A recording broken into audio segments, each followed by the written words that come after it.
So yeah, before we move on to that, okay. So basically, again, when you're talking about selective observation, again the case of racism, what I gave you, and suppose here again in Tamil Nadu we tend to have this thing about uh, suppose somebody had a bad experience with being cheated by an auto, sorry, if an auto person, so here in Chennai, then you see Chennai auto guys or like that, or when you talk about somebody, some Bihari, does something, and then he just there's this thing about happening here in Chennai. You had migrant laborers, a couple of cases where the migrant laborers were involved in crimes, and so they were like all Biharis or like that, all Orissa people from Orissa like that. It was over a generalization like that. That happens. So that is the problem. That's so basically a good research design will specify in advance,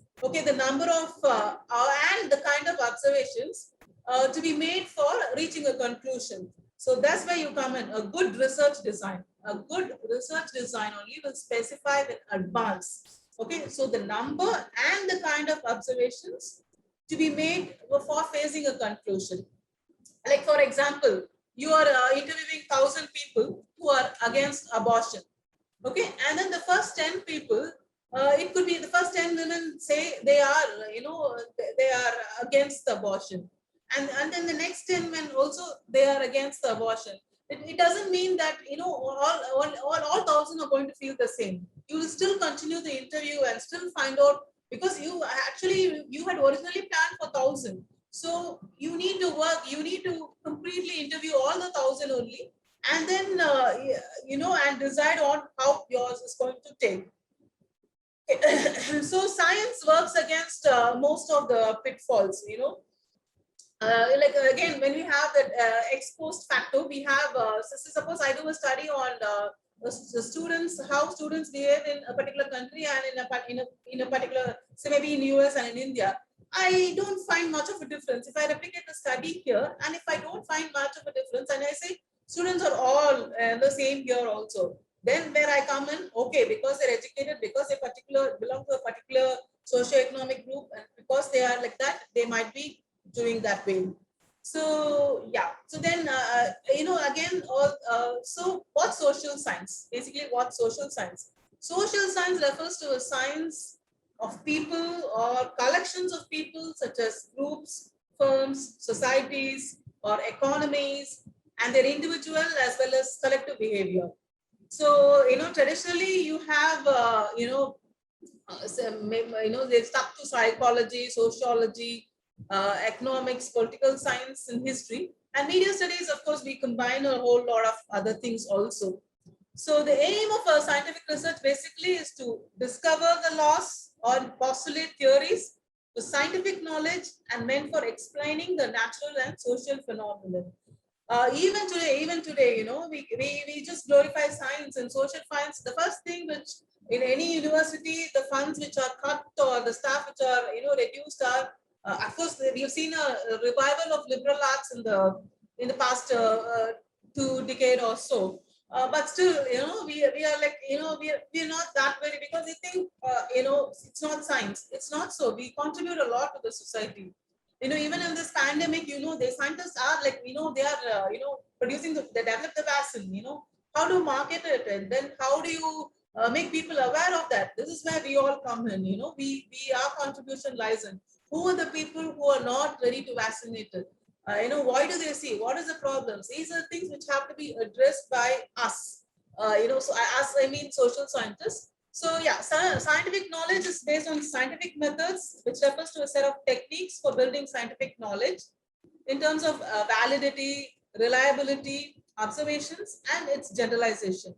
So this scientific methods, the independent and impartial testing of theories and findings and further placed on them are open for debates, modifications, and enhancements.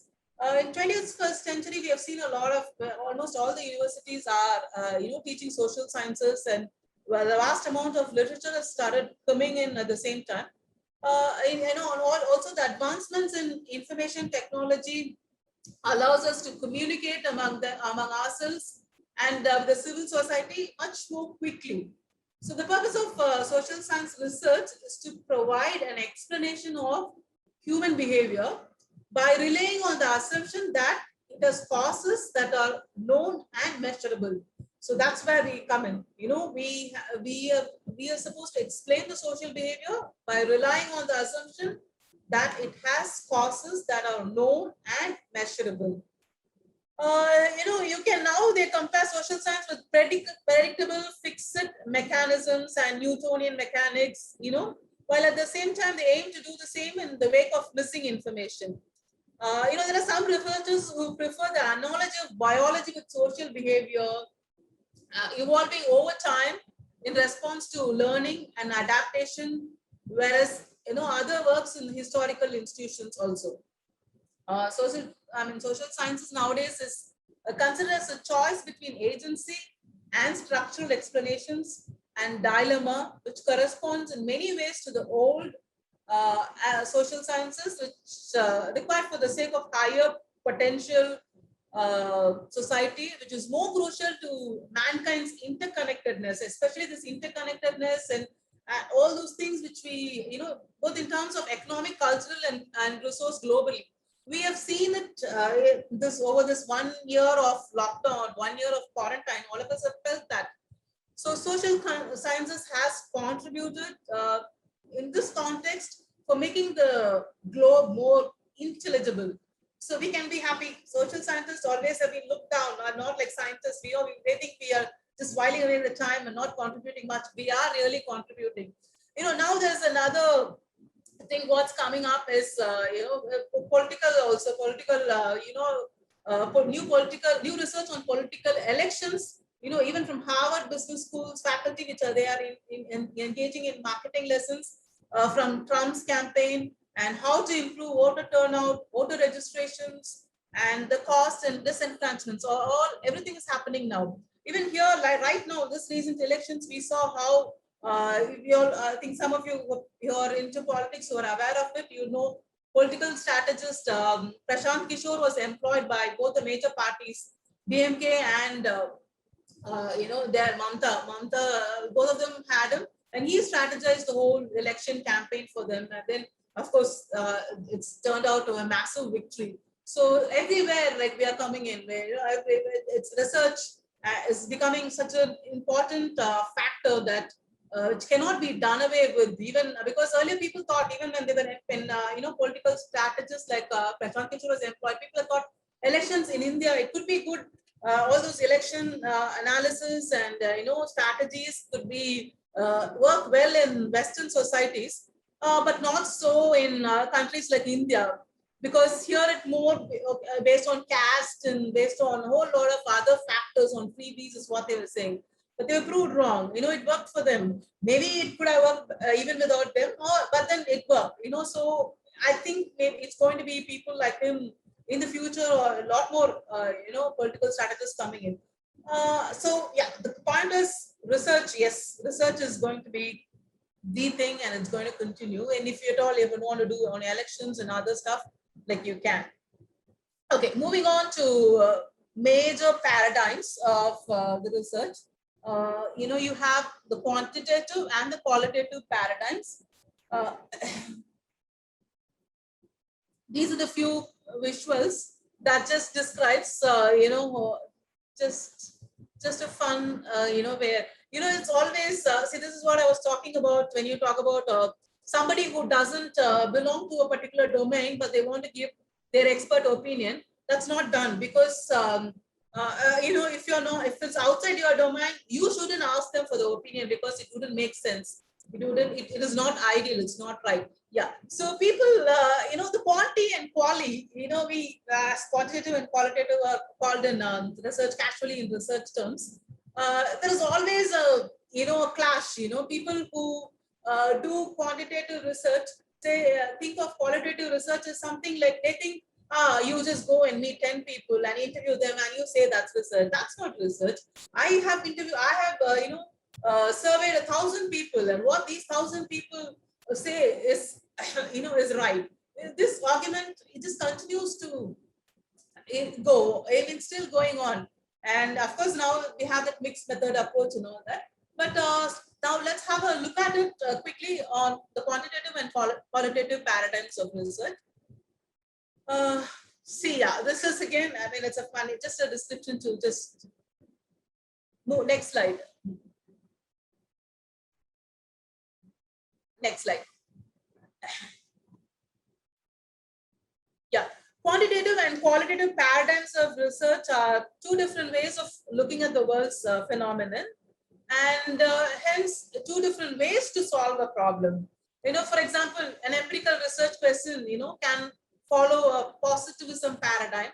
On the other hand, interpretism or post-positivism presents a solution to a social reality.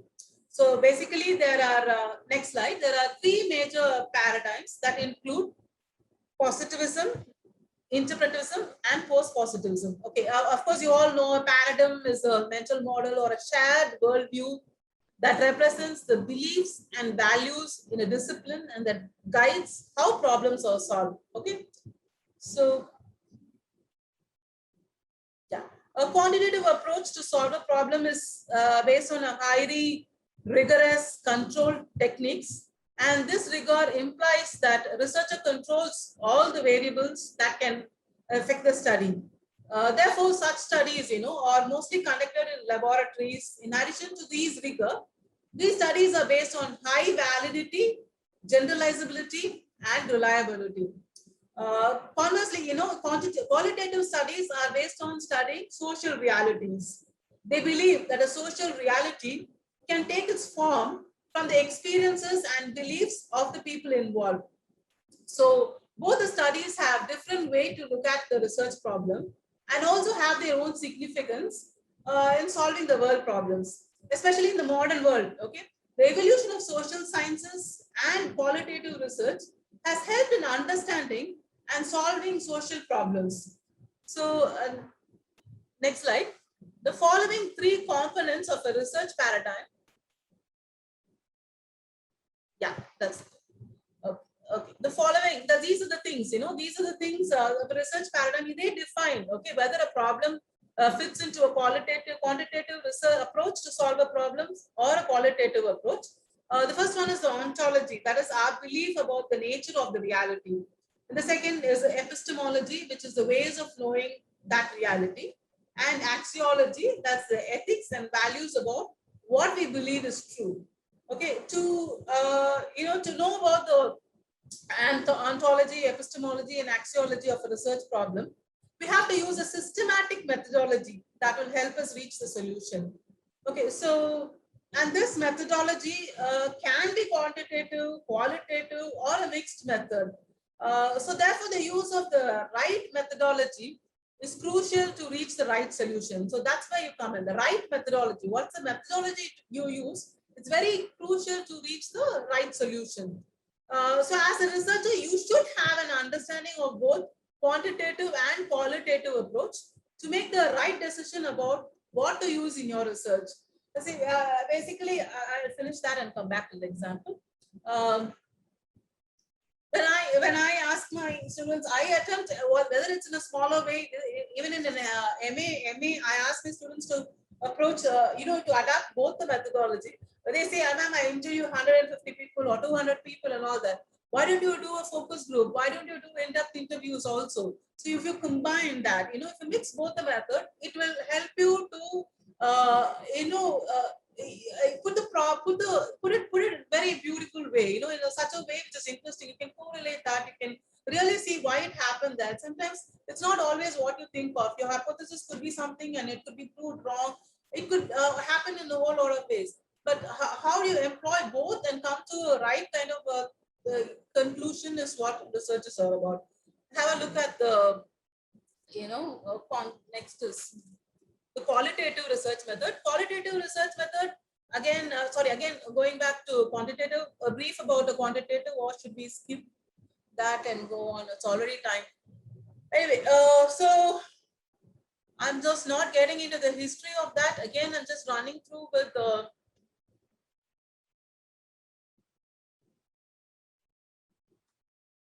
yeah. As you all are aware, most of us are aware that quantitative research quantifies the variables, and the solves problems using numeric assessments. Okay, and the ontology in a quantitative research is a true reality that exists in only one form. Okay, and the process the investigator uses to know the truth is quantitative in nature, and this is epistemology. I'll go again. A quantitative research is, it's just numerical. It's all of us know it's numerical. So the ontology in a quantitative research is a true reality that exists in only one form. That's the ontology. The process the investigator uses to know that truth is quantitative in nature, and this is epistemology. So the methodology which is adopted by quantitative research is mostly experimental and with a focus on hypothesis testing. So hypothesis testing means finding the cause and the effect relationship between the variables. Again, I'm skipping again. If you, I know variable is basically the properties or characteristics of some event or an object or a person that can take on different values or amounts. So you have independent variable, you have dependent variable, and so the independent variable is manipulated by the experimenter, and the effects on the dependent variable are measured. Okay. So next, to move on to the qualitative research paradigm, again is dominated by the constructivist approach to solve all the problems. Okay, and both the type of constructionists believe that there is a strong difference between qualitative research and quantitative research. Both the types of research can be used to solve a paradigm. But until the birth of the pragmatic paradigm, it is believed that qualitative research cannot be combined with quantitative research.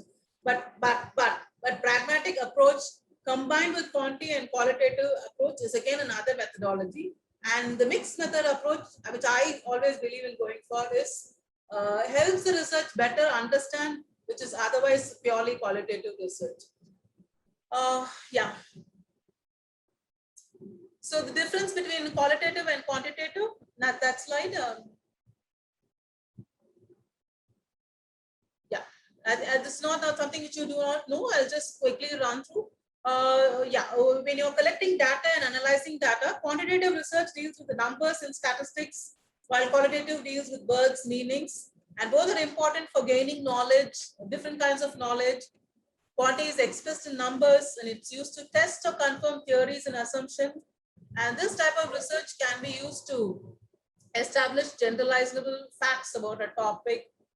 And common quantitative methods include experiments, observations recorded as numbers and surveys with close-ended questions. And qualitative research is expressed in words. It's used to understand concepts, thoughts, or experiences. Qualitative, again, interviews open-ended questions.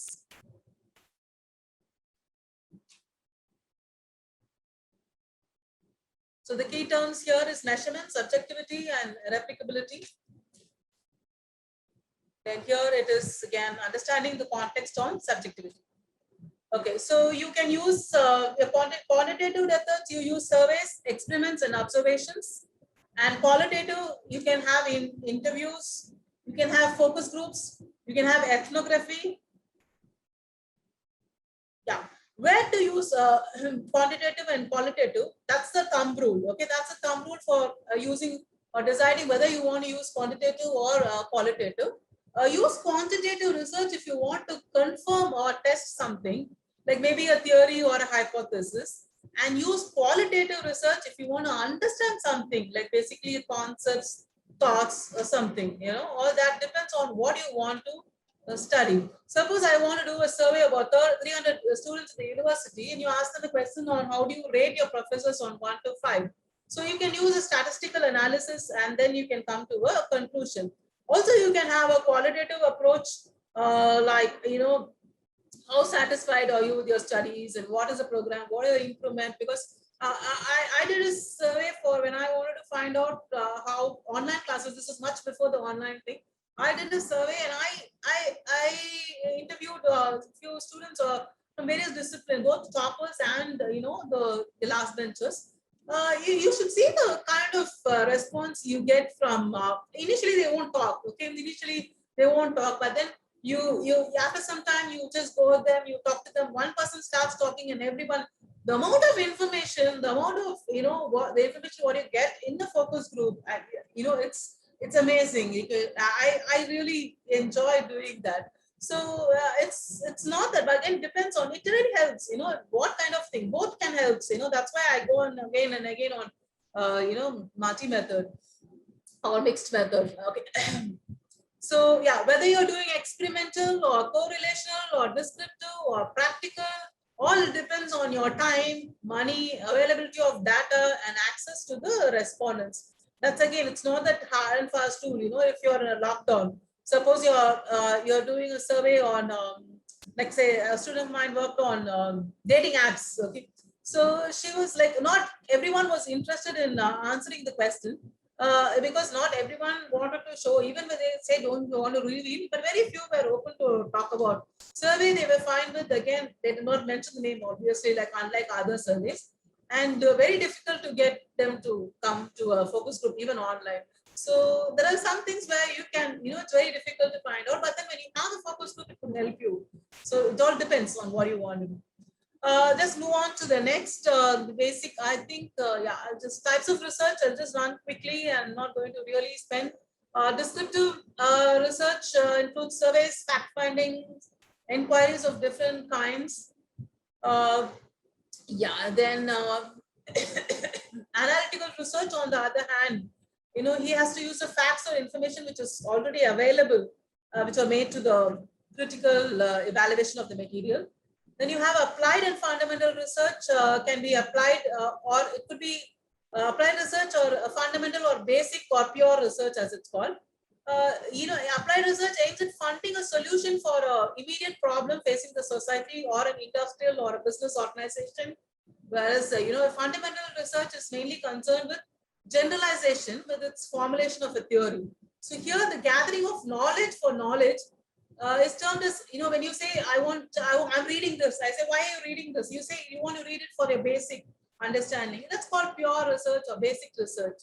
So research concerning some natural phenomenon or relating to pure mathematics are examples of fundamental research. Similarly, research studies concerning human behavior carried on with a view to make generalizations about human behavior are also examples of fundamental research.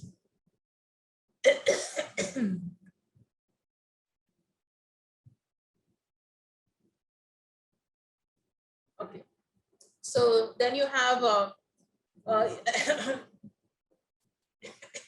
with research to identify social, economic, and political trends that may affect a particular institution, or the copy research, the marketing research, or the evaluation research are all examples of applied research.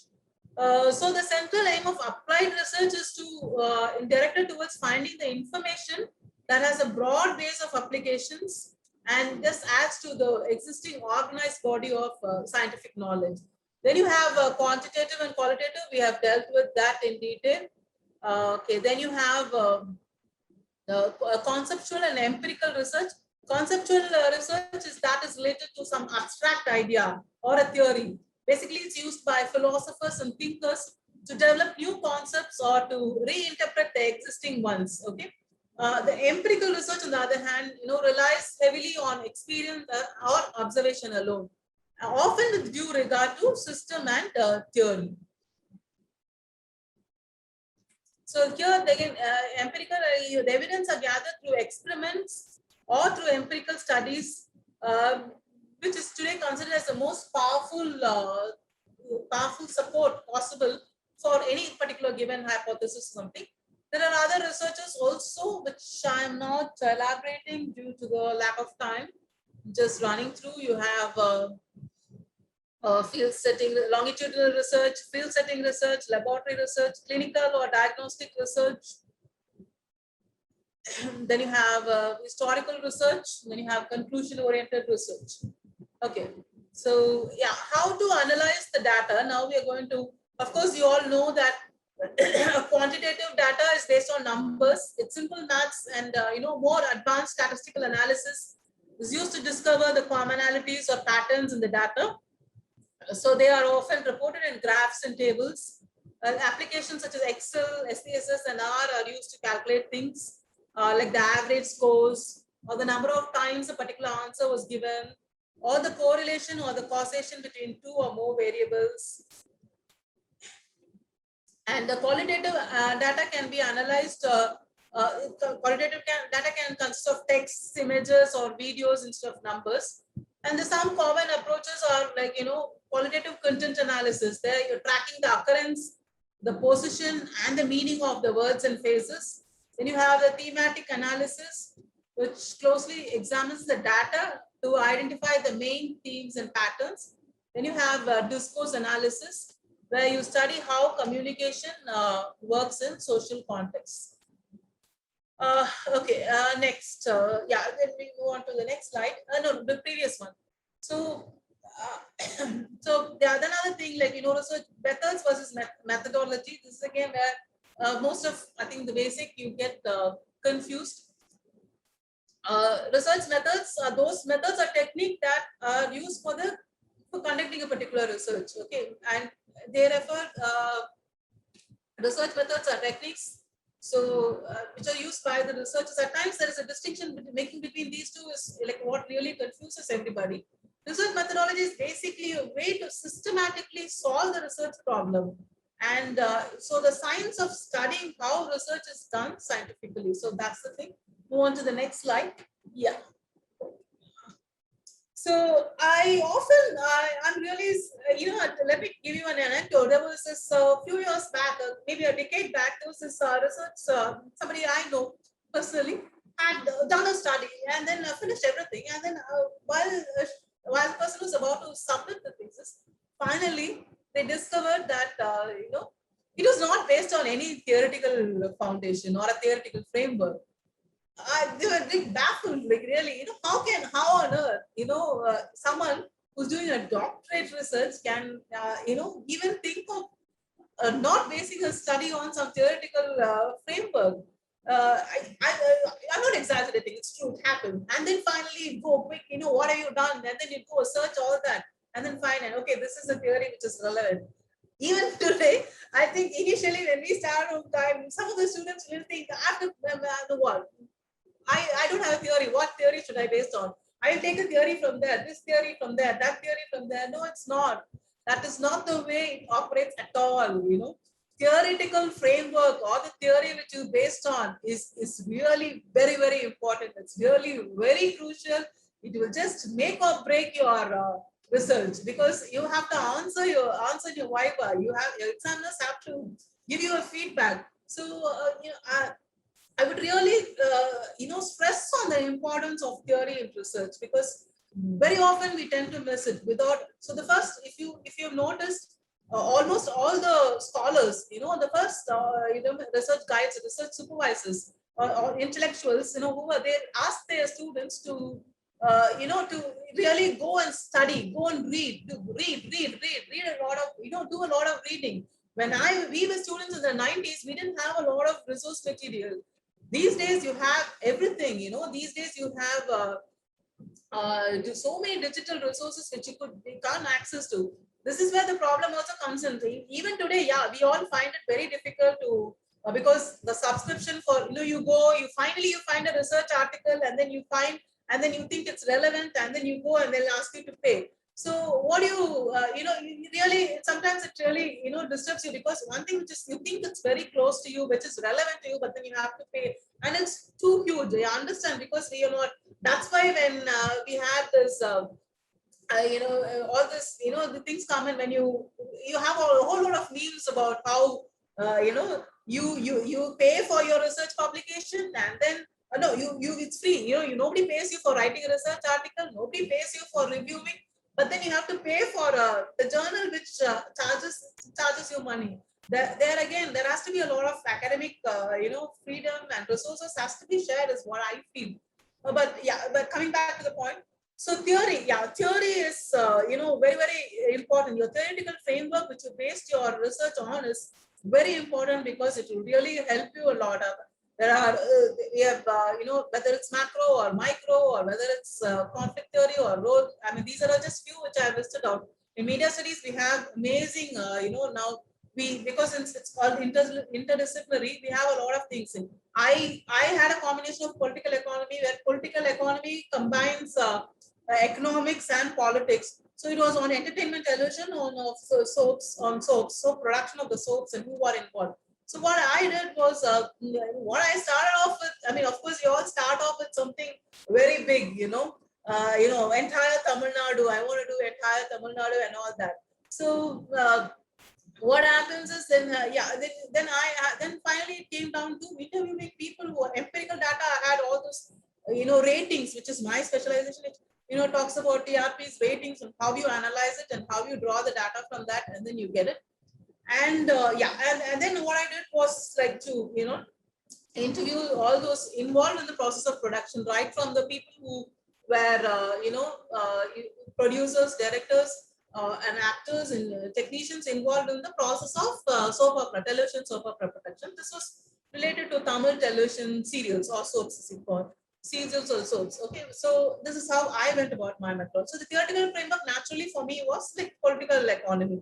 So who are the political economists there, and how do they think? What are the other things that have for me? Like I had a part of advertising, so I need to advertising, Dallas Smith thing, people like that. So you need a lot of reading, research. The more you read, the more time you spend. At least the first year you spend on reading will really help make things easier for you later. That's all. Because the first everything immediately you can't just the first, reading, because you won't get it. I'm sure you won't get it in the 1-2 months or 2 months or 6 months. The more you read, the more you'll be confused. Good enough. Go ahead and do that. I mean, I'm not saying even now I get a clarity. Once I look at it, I get a clarity. No, I have to read a lot of things again and again. So getting that clarity for the first 1 year is completely dedicate yourself to read a lot, similar areas. More often sometimes, sometimes the students come up and ask me questions like, ma'am, I want to do on auto theory. I want to do on Miskin's films, but I don't find anything on Miskin's films. Miskin is a Tamil film director for those of you who are not aware. So I said, that's why you're doing the study. You need to find out what auto theory is all about. Of course, there are many authors, the studies done on authors in Western context and on Satyajit Ray and people like that. So you go ahead and read all that. And then you see what are the takeaways, what are the things that you can take that and construct your, framework from and methodology from. So theory is absolutely very important in the research. Next slide. Now since just winding up, we're taking almost all the time. So I'm just going, the statement, the sampling, the collecting of the data and analysis, all that is important and which help you in writing a report. So research problem again is a very crucial. You have a proper thing of defining a research problem and developing the research questions and setting the objectives. And then you answer that towards the end, it will be easy for you to data. So that's what next. Having all said, overall general research, I mean, I have to touch upon my area, which is my discipline on media research. Again, we have 3 broad areas, which is the professional research conducted by the research agencies. It is again the globalized world. Everything is thrown open, and from industrialization, you have the information society. We have all kinds of research. Commercial research is undertaken by institutions on audiences, ratings, and things like that.